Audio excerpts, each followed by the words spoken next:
Hai, kami mahasiswa dari program studi pendidikan bahasa Inggris semester 4 UIN Raden Mas Said Surakarta.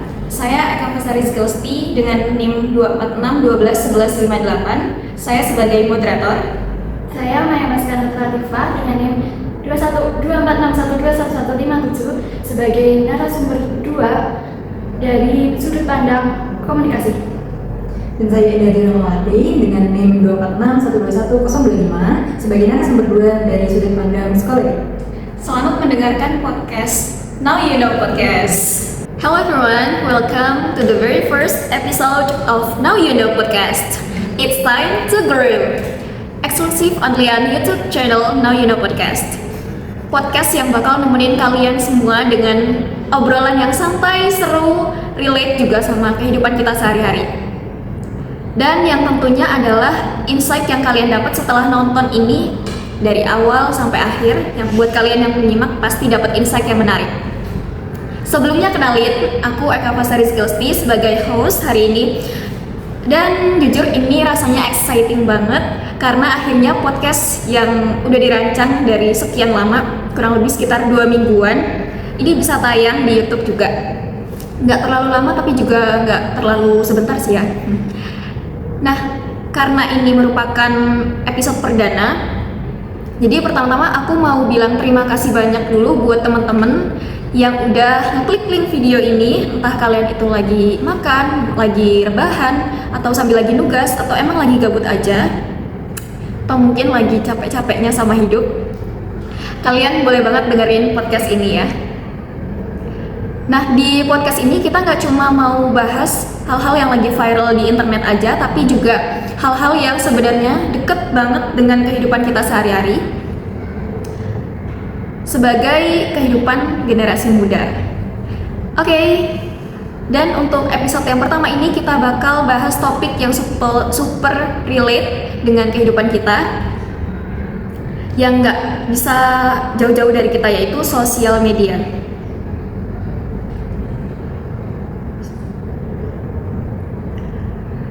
Yaitu tentang media sosial dan juga kesehatan mental. Mungkin dari kita sebagian nggak sadar, karena kesehatan mental itu sangat berpengaruh setelah kita main media sosial. Karena sekarang tuh hidup rasanya nggak bisa jauh-jauh dari yang namanya media sosial. Mulai dari bangun tidur kita udah cek media sosial, terus sebelum tidur juga kita masih buka handphone untuk cek media sosial kita. Lagi belajar malah pindahnya ke YouTube, lagi makan sambil buka WhatsApp. Ada yang relate gak? Bahkan kadang kita itu lebih tahu terhadap kehidupannya orang lain daripada kehidupannya kita sendiri.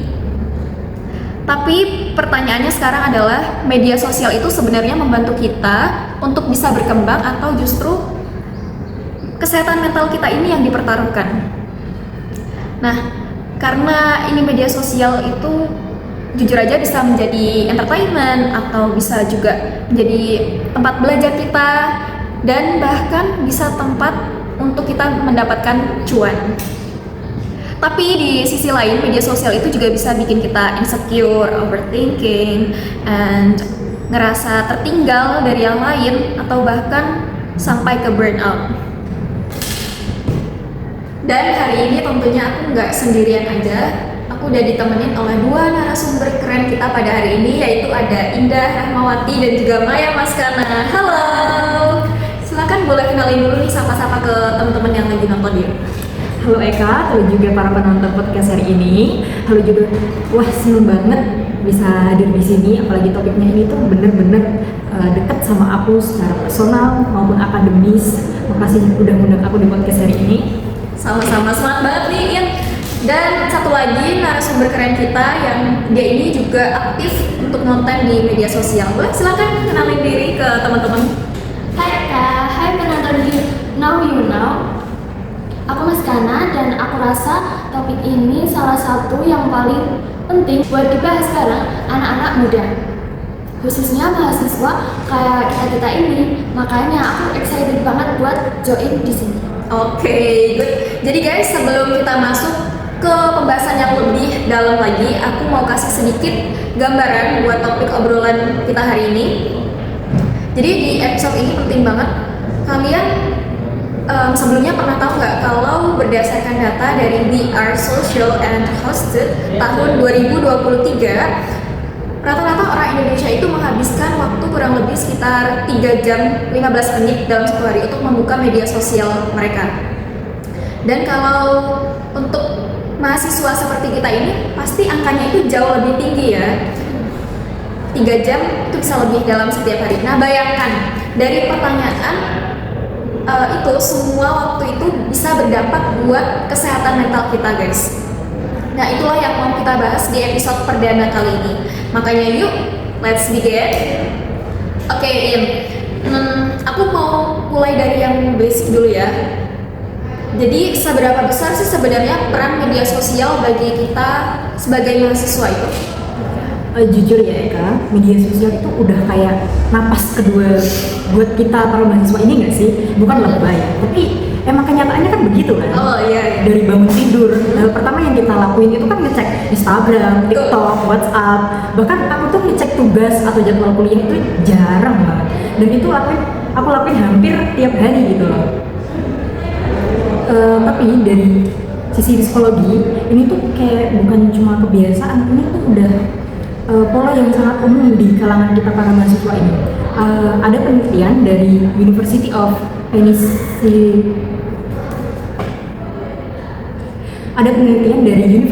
Pennsylvania tahun 2018 yang dipimpin oleh Melissa Han, dan hasilnya itu cukup mengejutkan, yaitu di mana mahasiswa ini yang membatasi penggunaan media sosial hanya 30 menit per hari mengalami penurunan signifikan dalam tingkat depresi dan kesepian hanya dalam 3 minggu. 3 minggu Eka, itu bukan waktu yang lama gitu loh. Ya. Oke, makasih banget Im. Nah sekarang kita beralih ke Kana. Kalau menurut kamu melihat ini tuh gimana dari perspektif komunikasi ya? Nah, menarik banget sih ini buat dibahas. Jadi, kalau dari sudut pandang ilmu komunikasi, media sosial itu pada dasarnya adalah medium. Medium yaitu alat untuk menyampaikan pesan dan membangun relasi. Tapi yang terjadi sekarang, medium ini udah berevolusi jadi jauh lebih kompleks. Bukan cuma alat komunikasi, tapi juga ruang validasi, ruang presentasi, dan bahkan ruang buat kompetisi.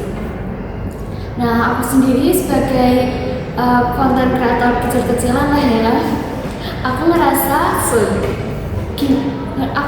banget gimana dorongan untuk terus posting, kayak terus update, terus relevan itu bisa jadi tekanan tersendiri. Ada istilah yang disebut anxiety online, yaitu kecemasan tentang bagaimana kamu tampil di dunia maya, dan ini nyata banget sih. Di kalangan teman-teman aku juga biasanya kayak gini. Sebentar, ada istilah baru yang aku dapat di sini nih guys. Performance anxiety online. Itu bisa tolong dijelasin lebih lanjut soal itu? Jadi gini Eka dan pemirsa, di media sosial kita semua pada dasarnya adalah performer. Kita menampilkan versi terbaik dari diri kita sendiri, yang foto yang paling estetik, caption yang paling estetik, story yang paling kelihatan seru, pasti kita bakal upload kan.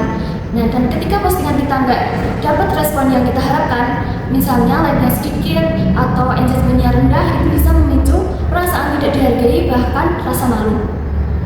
Data dari Hotsuits 2023 menunjukkan bahwa Indonesia adalah salah satu negara dengan pengguna media sosial aktif tertinggi di dunia, dengan penetrasi 60,4%. Dan total populasi dari total populasi, artinya lebih dari setengah penduduk Indonesia aktif di media sosial, dan sebagian besar dari mereka adalah anak muda berusia 18 sampai 34 tahun seperti kita ini. Dan yang bikin aku khawatir sebagai narasumber bidang psikologi ini adalah banyak dari kita ini itu nggak sadar kalau kita tuh sebenarnya sedang terdampak. Nah, kita pikir ini tuh cuma scrollan biasa, padahal tanpa kita sadari dari ada proses kognitif dan emosional yang lagi terjadi di otak kita setiap kali kita itu membuka media sosial.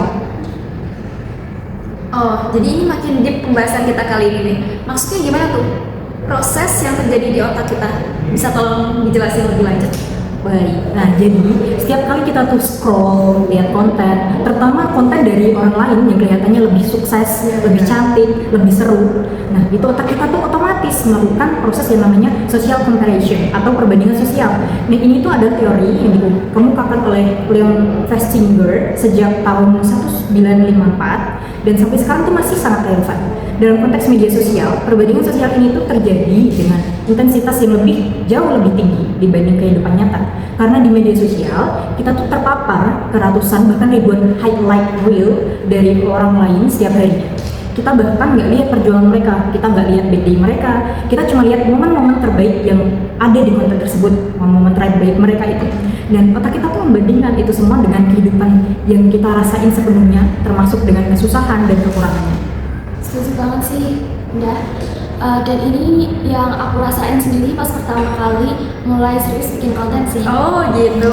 Betul, aku mulai kayak bandingin diri aku sama kreator-kreator lain yang followersnya udah jauh Lebih banyak dari ya? aku. Iya, aku ngerasa konten aku jelek, aku ngerasa nggak punya talenta, padahal ya aku baru mulai dan itu effort comparison yang unfair banget.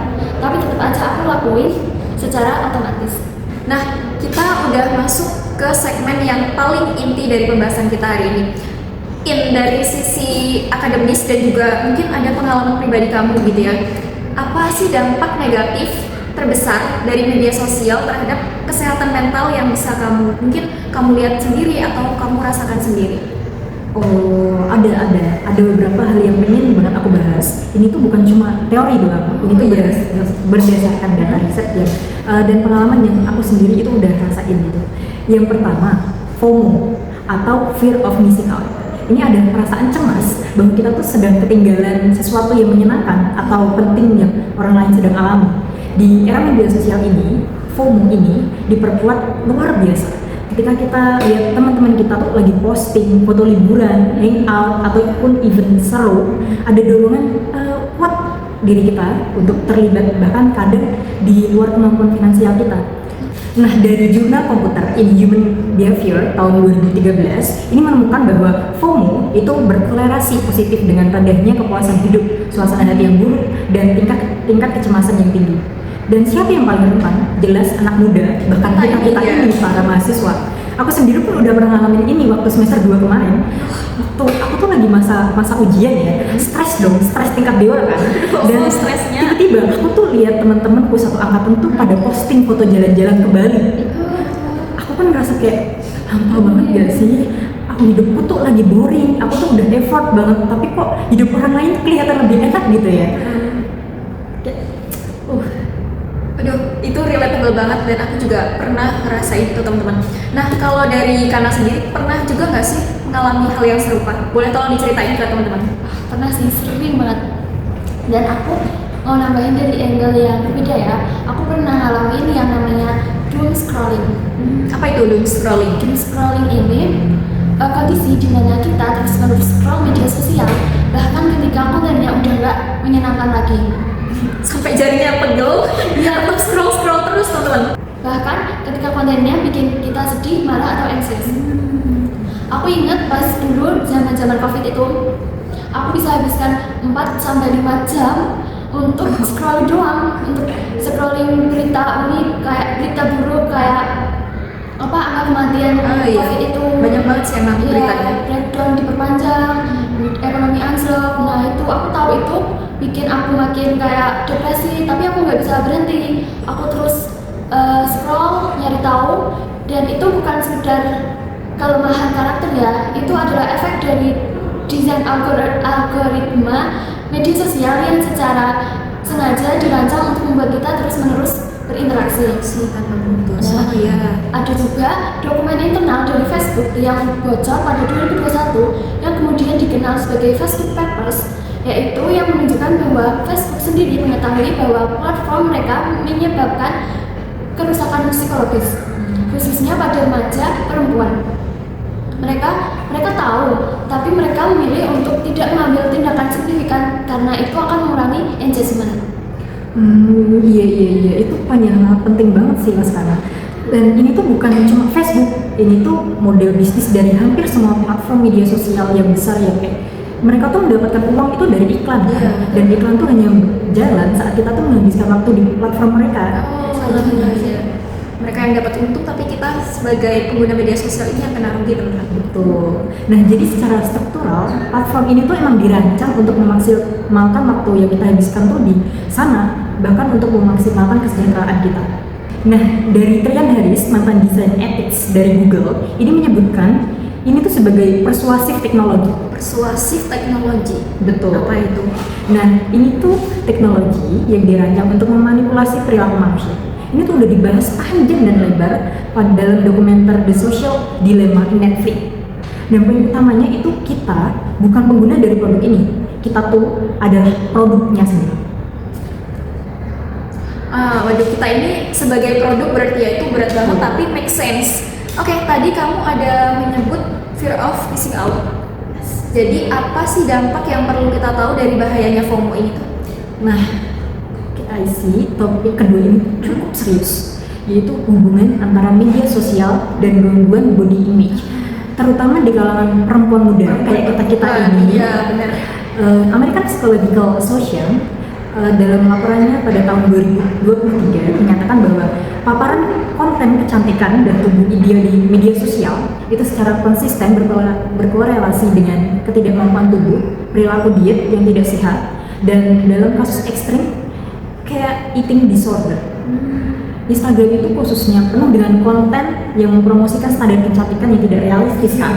Ekspektasi semua. Kayak kulit mulus tanpa pori, tubuh proporsional yang sempurna, wajah simetris. Wah, bahkan sebagian besar itu sebenarnya hasil dari filter. Editingnya mantap banget. Dan bahkan prosedur kecantikan ini tuh kayak yang bukan yang biasa yang kita lakuin cuma skincare gitu. Mereka tuh udah pakai prosedur kecantikan yang mahal, udah di klinik-klinik begitu. Tapi otak kita tuh seringkali kita tuh nggak bisa ngebedain ini tuh beneran nyata di real life atau ini tuh cuma hasil edit gitu loh. Jadi aku sendiri tuh pernah ngelewatin fase ini di mana aku tuh sangat gak puas dengan penampilan aku sendiri karena terus-terusan aku membandingkan diri aku tuh dengan influencer yang aku follow di sosial media itu. Dan itu tuh bukan perasaan yang kecil gitu loh. Itu tuh benar-benar mempengaruhi kepercayaan diri aku, interaksi sosial, bahkan semangat belajar aku gitu. Nah, itu kan dari sudut pandang cewek. Nah, kalau menurut aku dari sudut pandang cowok Laki-laki sekarang, oke. Nggak jauh-jauh dari yang dikatakan indah sih. Di kalangan cowok, standar yang dipromosikan adalah tubuh berotot, kayak big boy gitu. Finansialnya yang kelihatan sukses, gaya hidupnya terlihat premium, Kelas ya. Ya, ada tekanan untuk selalu tampil alpha, successful, and capable. Dan ketika realita nggak sesuai sama citra yang dipromosikan, itu bisa muncul perasaan tidak cukup, baik insecure bahkan anxiety. Aku juga pernah ngerasa malu cerita ke teman kalau aku lagi bokeh di akhir bulan. Itu kayaknya kita juga pernah, dan kita mau nyampein kadang sampai jadi people pleaser gitu. Iya, betul. Nggak enakan buat nolak ketika diajak keluar main. Sementara di feed Instagramnya teman-teman aku tuh kelihatan lagi makan di restoran, terus kayak beli gadget baru. Padahal logikanya semua orang punya structure-nya masing-masing. Tapi di media sosial kayak nyiptain ilusi kalau struggle itu adalah pengecualian, bukan norma. Itu, dan ini yang paling bahaya ya kalau aku dengerin dari perspektif komunikasi dan juga psikologi ini, karena kita itu mulai hidup untuk feed di Instagram, bukan untuk hadir terhadap diri kita sendiri. Nah, mungkin dari ini ada data spesifik nggak sih tentang prevalence mengenai gangguan kesehatan mental di kalangan mahasiswa yang sesuai dengan topik pembahasan kita hari ini berkaitan dengan media sosial? Oh, ada. Nah, data ini tuh cukup mengkhawatirkan gitu. Survei dari Into the Light Indonesia tahun 2022 menunjukkan bahwa 1 dari 3 mahasiswa di Indonesia itu mengalami gejala depresi. Dan media sosial itu disebutkan sebagai salah satu faktor kontribusi yang signifikan. Sementara data dari American College Health Association itu juga menunjukkan tren yang serupa secara global, yaitu anxiety, di mana masalah kesehatan nomor 1 di kalangan mahasiswa kita ini. Dan yang paling penting untuk dipahami dari dua data itu adalah media sosial itu bukan satu-satunya penyebab, tapi itu adalah faktor yang memperkuat kondisi yang sudah ada. Kalau kamu udah rentan terhadap kecemasan dan depresi, mungkin karena tekanan akademis, masalah keluarga, atau bahkan faktor genetik mungkin, paparan media sosial itu jadi kayak nggak sehat dan bisa nge-trigger dan memperparah kondisi-kondisi yang udah ada tersebut gitu loh. Oke, tadi kita udah mendengarkan sisi-sisi negatif dari media sosial yang berpengaruh terhadap kesehatan mental kita ya. Tapi aku juga mau membalancekan di sini, karena kita di Now You Know Podcast itu kita percaya bahwa pemikiran yang kritis dan juga adil itu akan menyeimbangkan. Nah, mungkin dari Kana, ada nggak sih pengalaman kamu sebagai content creator kecil-kecilan seperti ada sisi positif apa yang bisa kamu ambil tentang media sosial yang meaningful banget buat kamu itu? Tentu ada sih, dan ini penting banget untuk aku tekankan ya, supaya kita nggak jatuh ke dalam sikap yang terlalu hitam putih soal media sosial. Media sosial itu bukan musuh kita. Media sosial adalah sebuah alat. Nah, seperti semua alat, nilai dan dampaknya tergantung pada bagaimana kita menggunakannya. Buat aku pribadi, media sosial adalah jembatan yang luar biasa. Aku tuh bisa di kota kecil ya, akses ke mentorship dan komunitas profesional itu terbatas. Nah, tapi lewat Twitter atau X sekarang itu dan LinkedIn, aku bisa terhubung dengan profesional dan industri yang aku minati. Aku belajar dari pengalaman mereka, bahkan dapat feedback untuk proyek-proyek yang aku kerjakan. Itu game changer buat aku, buat perjalanan karir aku. Selain itu, media sosial juga membuka ruang bagi suara-suara yang sebelumnya tidak terdengar, seperti gerakan-gerakan sosial besar, tagar Me Too, tagar Black Lives Matter, dan bahkan gerakan lokal seperti reformasi kampus itu juga di Indonesia banyak yang dimulai dan diperkuat lewat media sosial. Itu adalah kekuatan demokratisasi informasi yang nyata. Dari sisi psikologi itu juga ada sisi positifnya, Eka. Media sosial ini tuh dapat menjadi sumber dukungan sosial yang signifikan, terutama bagi individu yang merasa kesepian atau bahkan terisolasi. Ada komunitas online yang hampir setiap kondisi kesehatan mental, yaitu dari grup support untuk penderita anxiety, depresi, bahkan komunitas recovery untuk berbagai gangguan. Bagi banyak orang, komunitas ini tuh adalah titik pertama di mana mereka tuh nggak merasa sendirian. Oke, jadi ada temennya gitu ya. Nah, ada juga fenomena yang disebut parasocial relationship, yaitu hubungan satu arah yang kita rasakan dengan public figure atau content creator. Meskipun ini tuh bisa punya sisi negatifnya, tapi sebagian orang merasakan perasaan terhubung gitu dengan seseorang yang menginspirasi dan bisa jadi motivasi yang genuine. Nah, dari sisi edukasi, kalian tuh bisa lihat sendiri betapa masifnya konten edukatif di TikTok, YouTube, dan bahkan Instagram. Banyak mahasiswa ya, kayak kita ini justru lebih memahami materi kuliah setelah menontonnya tuh dari format yang lebih engaging di sosial media gitu loh. Kayak di kelas tuh mereka mungkin bosan, ngantuk, tapi di sosial media tuh mereka kayak langsung paham gitu. Enggak sih, bahkan aku tuh juga begitu. Nah, platform ini tuh bisa menjadi pelengkap yang sangat valuable untuk pendidikan formal. Valid banget itu, karena jujur aja aku sendiri pun banyak belajar di luar buku atau dari sumber apa ya, textbook itu sendiri. Aku belajar banyak dari konten-konten edukatif yang ada di YouTube, teman-teman.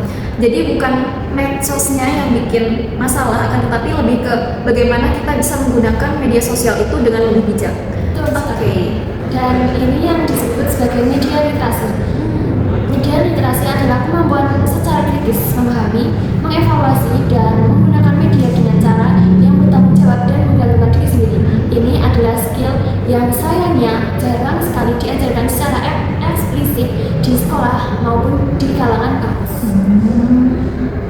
Nah, sekarang yang kita tunggu-tunggu banget dari tadi. Jadi kita kan udah tahu apa masalahnya di sini, kemudian kita juga tahu potensinya. Sekarang solutif, apa sih yang bisa kita lakukan sebagai title-nya mahasiswa ya di sini? Sebagai mahasiswa yang kita itu pasti punya banyak tekanan akademis dan juga sosial, di mana kita bisa memiliki hubungan yang sehat terhadap interaksi dengan sosial media. Kita mulai dari perspektif psikologi dulu, dari ini silakan. Oke, di sini tuh aku mau ngasih beberapa hal ya yang beneran work di aku gitu, dan didukung juga dong sama evidence di lingkup psikologi gitu lah ya.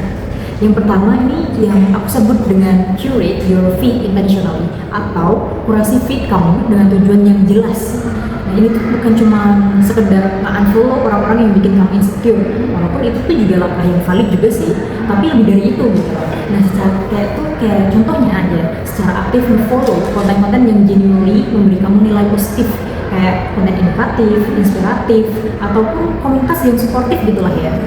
Nah, aku tuh ngelakuin ini serius banget waktu semester 3 itu. Kayak aku unfollow hampir semua akun beauty influencer dan flexing lifestyle. Dan aku tuh replace akun-akun mereka itu dengan akun-akun yang ngebahas soal psikologi, self-improvement, dan mental health. Perbedaannya tuh aku tuh benar-benar signifikan banget lah dalam hitungan minggu itu. Nah, yang kedua itu ada digital detox. Nah, itu bukan berarti kamu harus tanpa sosial media selamanya, bukan. Tapi secara periodik kamu tuh ngurangin dan atau bahkan menghentikan penggunaan untuk waktu tertentu. Misalnya yang dari kecil aja nih, kayak 1 jam sebelum tidur itu kamu no social media.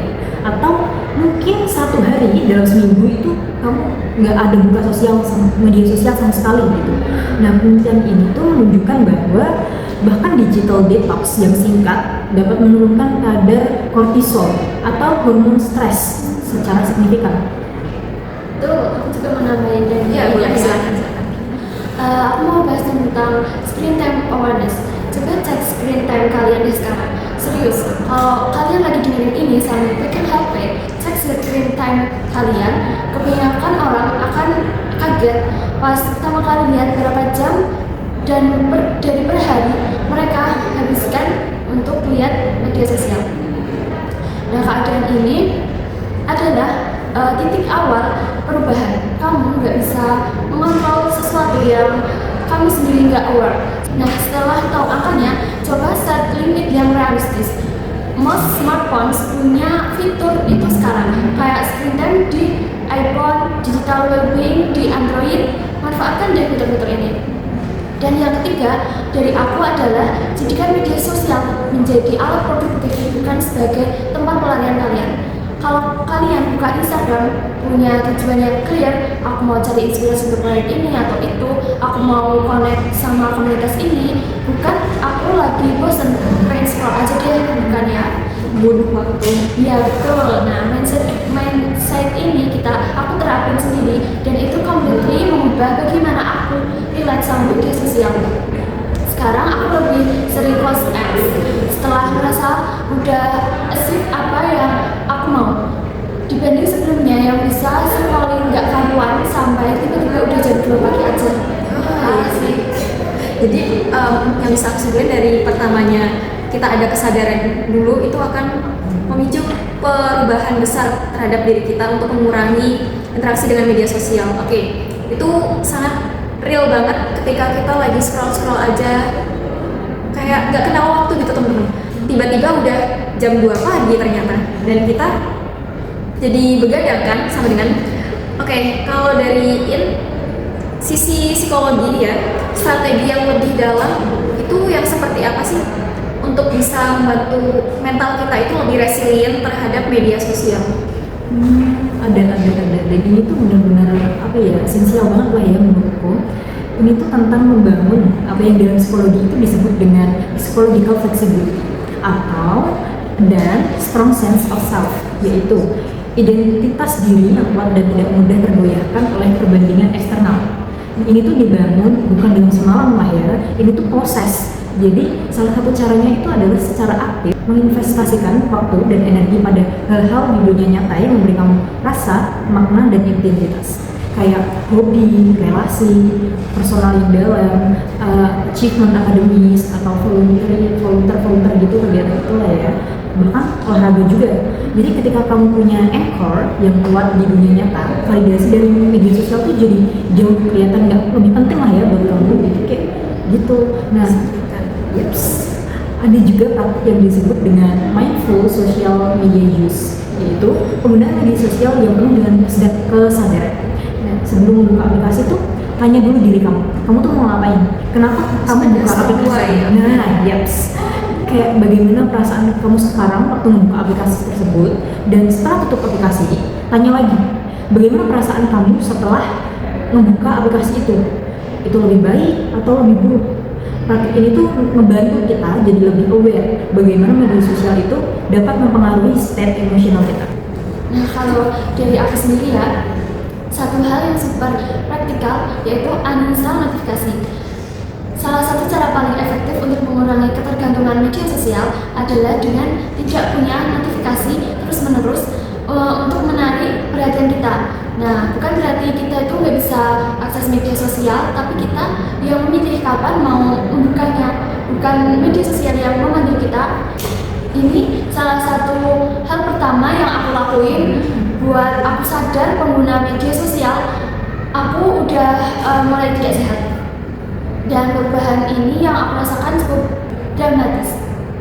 Aku jadi bisa lebih fokus, lebih hadir dalam aktivitas yang sedang aku jalani, dan lebih jarang merasa anxious.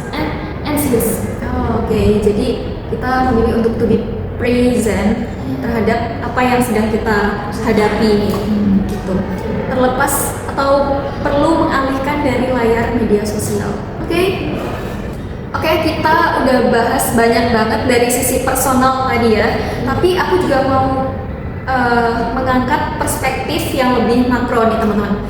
Karena tema kita hari ini adalah digital literasi, jadi beyond individu. Nah, seberapa penting digital literasi ini dalam konteks yang jauh lebih besar? Aku mau ke Kana dulu nih. Kamu kan yang lebih sering dalam memikirkan soal komunikasi dan juga ekosistem digital ya. Please enlighten for us. Wah, ini topik yang aku senang banget bahas sih. Jadi digital literasi atau literasi digital adalah kemampuan untuk menggunakan teknologi digital secara kritis, kreatif, dan bertanggung jawab. Betul, ini bukan cuma soal tahu cara pakai Instagram atau TikTok, melainkan lebih dari itu.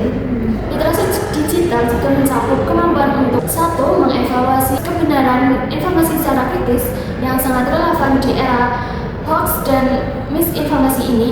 Dua, memahami bagaimana algoritma bekerja dan bagaimana ia membentuk apa yang kita lihat. Dan tiga, memahami implikasi privasi dan keamanan dari aktivitas digital kita. Empat, menggunakan teknologi untuk berkreasi dan berkontribusi, bukan hanya sebagai konsumsi pasif. Jadilah produktif bukan konsumtif. Dan yang paling relevan untuk diskusi kita hari ini adalah kemampuan untuk mengelola hubungan kita dengan media sosial secara sehat dan intentional. Iya. Ini tuh tanggung jawab yang nggak bisa dibebankan pada individu ya. Ini tantangan sistematik yang memerlukan respon dari berbagai pihak. Institusi pendidikan itu perlu memasukkan literasi digital sebagai bahan integral dari kurikulum, bukan cuma semata-mata sebagai kuliah pilihan ataupun kuliah tambahan ya. Jadi pemerintah tuh perlu memiliki regulasi yang lebih ketat terhadap platform media sosial. Dan platform itu sendiri pun juga perlu secara proaktif mengambil tanggung jawab dan atas dampak produk mereka gitu loh, terhadap kesehatan mental kita ini para penggunanya gitu. Di beberapa negara itu sudah ada langkah yang menarik ini. Di Inggris misalnya. Oh iya, Inggris. Mereka tuh menetapkan Online Safety Act yang mewajibkan platform untuk melindungi pengguna dari konten-konten yang berbahaya. Dan juga ada di negara lain nih, di Australia. Bahkan mereka tuh melarang anak-anak di bawah usia 16 tahun untuk menggunakan media sosial. Tentu itu juga membuka perdebatan lah ya tentang kebebasan berekspresi dan privasi juga. Tapi ini menunjukkan bahwa ada pengakuan global bahwa ini tuh benar-benar masalah yang udah serius gitu. Aku juga baru tahu di sini Inggris, kemudian Australia itu sampai melarang anak yang masih 16 tahun ke bawah itu ya, dan segala macam. Indah, dari sisi psikologi itu menurut kamu ada nggak sih approachment yang paling efektif terhadap hal ini? Ini sih topik kontroversial sih Kak. Dari satu sisi ada argumen kuat mengatakan bahwa anak-anak dan remaja itu memang lebih rentan terhadap dampak negatif media sosial. Karena otak mereka tuh kan masih dalam tahap perkembangan ya, terutama bagian prefrontal cortex yang mengatur pengambilan keputusan dan kontrol impuls. Jadi ada justifikasi psikologis untuk pendekatan protektif. Di sisi lain, larangan tanpa edukasi yang memadai itu bisa jadi kontraproduktif. Kalau kita tuh larang, tapi nggak ngajarin kenapa dan bagaimana alternatif yang sehat gitu. Kita tuh nggak membangun kemampuan jangka panjang untuk menghadapi tantangan digital ini. Dan di era sekarang, menghindari media sosial sepenuhnya itu hampir mustahil dilakuin lah ya. Secara praktis, pekerjaan, relasi sosial, bahkan akses informasi kan sekarang banyak banget yang di media sosial platform digital kan.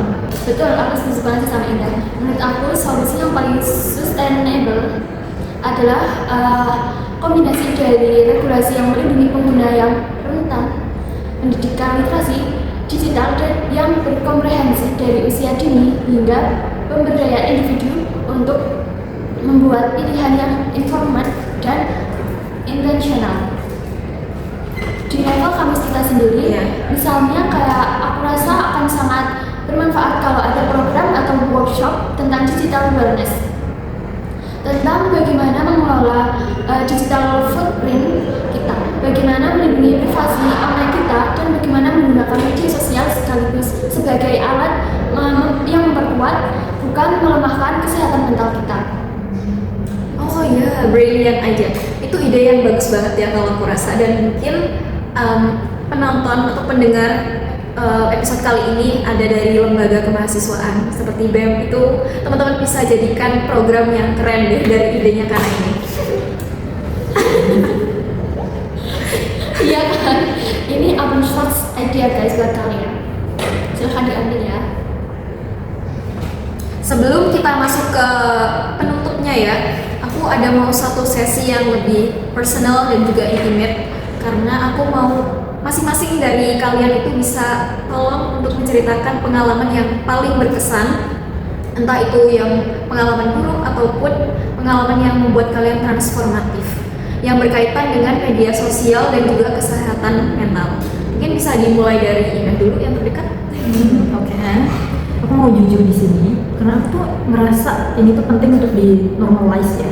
Di satu momen waktu semester 2, aku tuh cukup merasa berat banget gitu loh. Lagi di masa-masa yang sangat melelahkan, dimana ada deadline tugas, konflik sama teman, dan masalah keluarga yang gak bisa aku ceritain lah ya detailnya.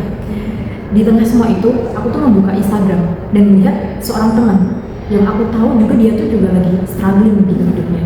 Tapi dia tuh posting foto bahagia, dia tersenyum gitu, kayak kelihatan semua tuh bener-bener baik-baik aja. Iya, bener banget. Reaksi pertamaku tuh bukan iba, tapi malah kayak iri gitu.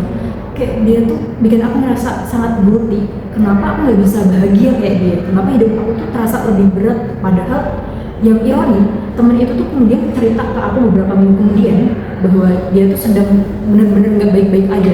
Di foto itu tuh ada performanya untuk dunia luar gitu. Dan itu tuh momen-momen yang benar-benar membekas buat aku. Dimana kita tuh sedang melakukan ini gitu, kita menyembunyikan rasa sakit kita di saat yang sama membandingkan kebahagiaan orang lain. Ini tuh lingkaran yang benar-benar gak sehat dan gak jujur. Dan sejak saat itu, aku tuh sangat conscious dan gak lihat media sosial tuh sebagai refleksi realita gitu. Aduh, itu terima kasih banyak sudah berbagi cerita yang se-vulnerable itu. I feel you in. Itu semua butuh keberanian yang besar untuk bisa di-sharing di Now You Know Podcast ini kepada teman-teman spesial. Sekarang ke Kana ya, kita gantian ke Kana. Kalau dari versi aku sih, momen yang justru positif dan transformatif sih. Waktu aku sedang di titik terendah soal kepercayaan diri aku sebagai content creator kecil-kecilan. Oh iya. Konten aku views-nya kecil. Aku mulai ngerasa agak nggak ada gunanya sih. Aku nemu sebuah konten kecil dari seorang kreator yang bilang jangan ukur nilai karyamu dari angka, melainkan ukur dari apakah kamu sudah mengatakan kebenaran yang ingin kamu sampaikan. Itu simpel banget, tapi buat aku itu adalah paradigm yang besar. Aku mulai bikin konten bukan untuk angka, tapi karena genuinely mau berbagi sesuatu. Dan yang menarik, jika aku mulai dari motivasi yang lebih autentik, itu tidak hanya konten aku jadi lebih baik, melainkan aku juga jadi lebih happy, enjoy dengan proses pembuatannya. Nah, itu yang aku percaya dari media sosial sosial bisa menjadi ruang yang meaningful dan positif ketika kita itu menggunakannya dari tempat yang autentik dan bukan dari place of fear atau insecurity. Itu perjalanan yang terus aku lakuin setiap hari sih. Oke, jadi kamu memulai konten di sini bukan lagi soal untuk angka, tapi karena benar-benar kamu mau membagikan hal yang informatif kepada viewers kamu ya. That's beautiful. Thank you for your sharingnya. Karena genuinely, oke, aku juga mau share sesuatu sedikit cerita dari aku sebagai host podcast, karena aku sering dikira punya kehidupan yang teratur dan juga seimbang gitu, yang hidupnya selalu seru-seru aja. Padahal sebenarnya aku juga masih belajar, teman-teman. Aku juga masih sering ada jatuh bangunnya, menjadi kayak seseorang yang rendah diri gitu, masih sekali ngerasa insecure ketika melihat orang yang hidupnya itu jauh lebih enak, lebih tampil keren, terus-terusan. Tapi dari yang aku pelajari ini dan yang bikin aku tetap berada di sini adalah bahwa growth itu bukan menjadi seseorang yang langsung sempurna gitu. It's time to grow. Bukan berarti kamu harus langsung jadi orang yang besar, tapi setidaknya kamu itu menghadap atau berada di jalan yang benar, ya. Dan terus bergerak, mau terus bergerak itu kuncinya. Dari keputusan kecil yang suatu hari nanti bisa jadi kebahagiaan yang besar yang bisa kita rasakan sendiri nanti efeknya. Dan bersyukur karena selalu terus melangkah untuk mengerjakan semua terhadap apa yang sedang aku hadapi hari ini. Dan aku rasa ya, kesadaran tentang bagaimana media sosial itu bisa mempengaruhi kita seperti yang sedang kita obrolin di topik pembahasan kali ini, itu adalah langkah yang paling penting dan krusial ke arah yang lebih benar. Oke, kita udah ngobrol panjang lebar banget hari ini, dan honestly aku belajar banyak hal di sini dari Indah, dari Kana, dari obrolan kita hari ini ya, yang aku bisa merasakan bahagia ketika aku berinteraksi seperti ini daripada aku menatap layar kemudian melihat sesuatu yang negatif itu jadi stres sendiri. Tapi sebelum kita tutup podcast kali ini, aku mau minta masing-masing dari kalian boleh minta tolong kasih satu pesan yang atau hal yang ingin kalian sampaikan ke pendengar Now You Know Podcast yang mungkin lagi struggling dengan hubungan mereka sama media sosialnya, dan itu berpengaruh besar ke kesehatan mental mereka. Boleh kita mulai dari Indah dulu, yang terdekat, silakan. Oke, pesan dari aku, tolong kalian tuh berhenti gitu menyiksa diri karena perbandingan yang adil. Kamu tuh sedang membandingkan behind the scene hidupmu dengan highlight real orang lain. Itu tuh bukan perbandingan yang setara gitu. Itu nggak akan pernah jadi setara. Yang kamu lihat di HP itu tuh adalah konstruksi, sebuah narasi yang emang sengaja dibentuk untuk konsumsi publik. Kehidupan orang nyata itu kehidupan yang kamu, kehidupan nyata kamu jauh lebih messy, lebih complicated, lebih manusiawi daripada apa yang ditampilkan di sosial media. Dan kamu tuh gak sedang dalam kondisi mental yang berat. Please reach out. Ngobrollah sama teman-teman yang kamu percaya, sama keluarga, kalau perlu bahkan sama profesional sekali. Kita datangin ke psikolog. Betul. Ya. Karena kesehatan mental itu sama pentingnya dengan kesehatan fisik. Dan mencari bantuan itu tanda kekuatan, bukan tanda kelemahan.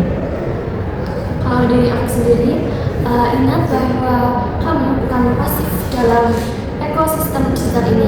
Kamu adalah aktor aktif yang punya kuasa. Kamu bisa memilih apa yang kamu konsumsi. Kamu bisa memilih bagaimana kamu berpartisipasi. Kamu juga bisa memilih untuk menggunakan platform ini sebagai alat yang memperkuat tujuan dan nilai-nilai hidupmu. Jangan biarkan algoritma memilih realita kamu. Jadilah kreator dari dunia digital kamu sendiri. Dan yang paling penting adalah jangan lupa bahwa ada kehidupan yang sangat kaya dan bermakna di luar layar HP kamu. Nah, contoh nyata yaitu percakapan mendalam dengan orang yang kamu sayangi, momen-momen keberhasilan sekecil apapun yang gak perlu kamu posting di mana-mana untuk menjadi validasi. Oke, Indah dan juga Kana, thank you for your time. Terima kasih banyak buat kehadiran dan kejujuran kalian pada hari ini yang mau di-sharingkan ke teman-teman Now You Know Podcast. Ini beneran menjadi episode perdana yang paling berkesan buat aku. Semua pendengar Now You Know Podcast, dimanapun kalian lagi mendengarkan ini, aku harap episode perdana ini bisa memberikan kalian sesuatu yang berharga untuk dibawa pulang buat kalian yang udah menyimak dari awal sampai akhir ya. Ada sedikit perspektif baru yang mungkin menjadi comfort buat kalian bahwa kalian itu nggak sendirian. Boleh tolong ambil baiknya dan juga buang buruknya, oke? Dan hopefully beberapa tools practice untuk membangun hubungan yang jauh lebih sehat dengan media sosial. Karena itulah yang kita percaya di Now You Know Podcast. Jadi setiap percakapan yang jujur dan bermakna ini adalah benih dari pertumbuhan, dan kamu ada di sini yang berarti kamu itu sudah memiliki niat untuk tumbuh. It's time to grow, friends. Dan yang terakhir adalah pastinya jangan lupa untuk subscribe dan share podcast ini ke teman-teman kalian yang mungkin butuh untuk mendengarkan podcast ini. Review bintang 5 pun juga kami terima. Dan kalau ada topik-topik menarik yang mau kalian request ataupun pertanyaan, ya boleh juga langsung tulis di kolom komentar. Sampai ketemu di episode berikutnya. Aku Eka bersama Indah dan juga Kana di sini. Terima kasih banyak buat yang sudah mendengarkan dan juga menyimak podcast Now You Know Podcast. Karena apa? It's time to grow. Bye bye.